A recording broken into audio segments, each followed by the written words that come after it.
आज हम डिस्कस करेंगे calculation of energy of an orbital electron in a Bohr orbital, कि how the energy we can calculate the energy of an electron in a Bohr orbit. As we know, the fourth postulate of the Bohr model of atom, कि when we provide the energy to an electron, it can jump from the lower energy level to the higher energy level.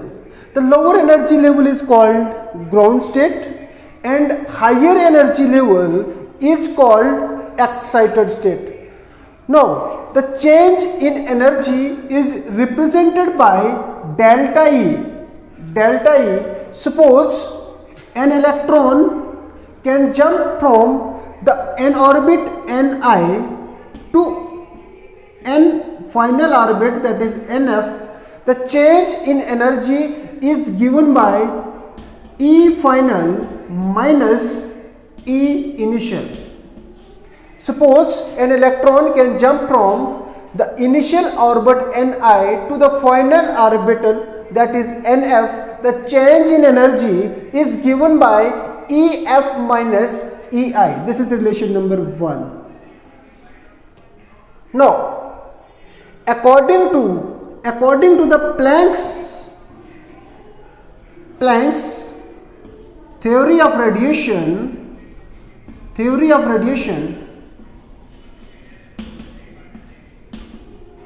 according to the Planck's theory of radiation, En equal to minus RH upon n square. According to the relation of Planck's theory of radiation, energy of the orbit is equal to minus RH upon n square, where RH is called Rydberg constant, where RH is called Rydberg constant and equal to minus 2 pi square m e4 upon h square, where m is the mass of the electron, E is the charge of the electron, and h is called Planck's constant. It means the value of Rydberg constant RH is minus 2 pi square m e4 h square. Now, En equal to minus 2 pi square m e4 upon n square h square. This is the relation from which we can calculate the energy.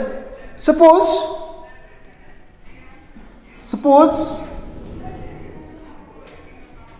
there are two energy levels, that is E final and E initial. The energy of E initial equal to minus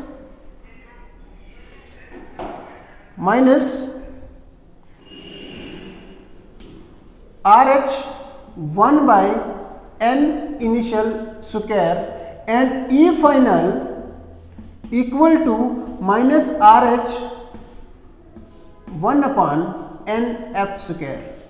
The total change in energy, that is delta E, equal to E final minus RH final 1 upon n f minus into minus 1 upon n I square.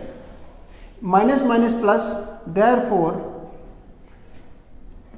it is equal to RH minus plus 1 upon n I square plus minus 1 upon n f square.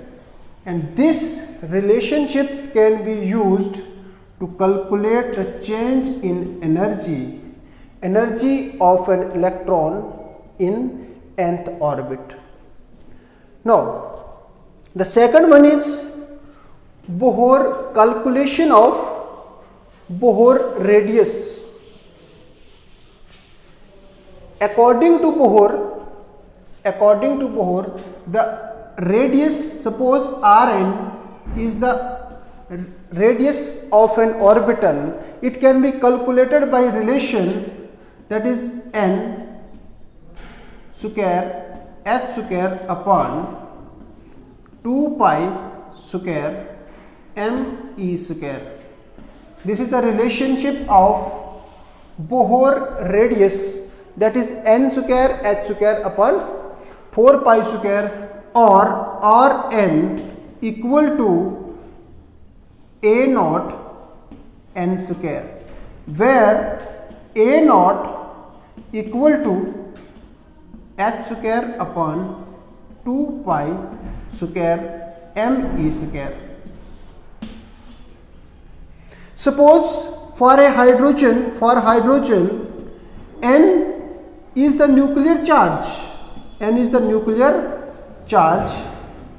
which is equal to the atomic number, which is n is the nuclear charge,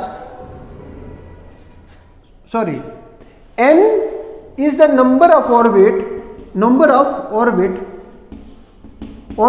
that is 1, 2, 3, 4, etc. Therefore, Rn equal to a naught 1 square and Rn equal to a naught. For hydrogen atom, Rn equal to a naught. When we put the value of Planck's constant, then pi square, mass of the electron and charge of the electron, we can get Rn equal to 52.9 picometer. 52.9 picometer, and 1 picometer equal to 10 raised to power minus 12 meter. This is the radius of hydrogen atom. For hydrogen like particle like He plus, Li 3 positive, n is equal to Rn equal to a naught n square divided by z, where z is the nuclear charge. It is the relation for hydrogen atom. For hydrogen like atom, it is equal to a naught n square divided by charge of the atom, where z is called nuclear charge, and Rn equal to 52.9 multiplied by n square. For example, helium have n2 square divided by 1, charge it is 1, therefore Rn equal to 52.9 multiplied by 4, and is nearly equal to 221 picometer. It means with increase in value of n, Rn can be increases. Increase in value of n, the increase in value of n, or radius of the orbital can be increases. Next, we can discuss the shortcoming of Bohr model of atom. The first shortcoming is Bohr model of atom cannot be applicable for multi-electron system. It means when we apply for higher electronic system, the Bohr model failed to explain. It cannot explain the shape of molecule according to the Bohr orbit. We cannot calculate the shape of the molecule according to the Bohr model. Next, when we place an atom in an electric field, the atom gives number of fine lines. These fine lines are called Stork effect. This is called Stork effect.